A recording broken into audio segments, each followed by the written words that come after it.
the amount of data that we're getting now, or you can get, is going to freak people out, right? So adoption for AI in the contact center, let's talk about QA, right? Maybe you do 2 to 3 to, if you're great, 4% of all of your calls, you're scoring from a QA standpoint, coaching your reps, doing all that.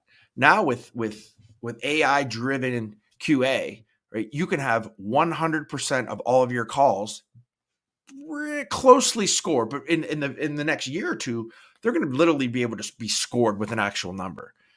And that's great. So what do we do about that? When we have 100% of our calls scored, do you just take the bottom 10% and you go coach those? Do you look at specific types of calls that came in and do those? Do you look at the good ones and take percent? And the answer is, I think, all of the above. But we need to rethink, right, how the contact center is going to operate when it comes to all of this data that is actually going to be coming in, right?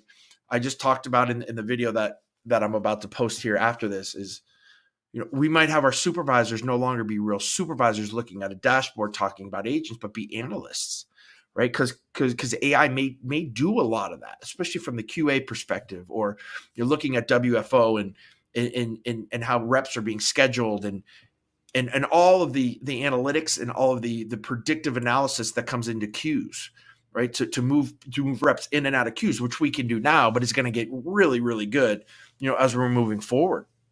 So there needs to be a thought process behind this, because the speed of AI is not matching the speed of adoption of what we're thinking about doing. Because when people really realize the impact of this and not the shiny little tool that's in the box, and listen, I'm thinking this through too. Like, I don't have the answers for this, but that was the one of the biggest takeaways I think I took from talking to everybody is everybody has a tool, right? Everybody says, hey, you can do this with it, but then how do you implement it?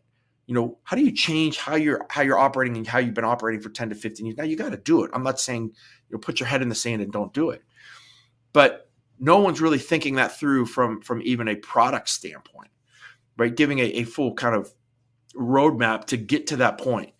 And so people are going to get frustrated, right? And this happens all the time, right? With any type of early adoption into things. They're going to get this tool. They're going to get something that's really cool.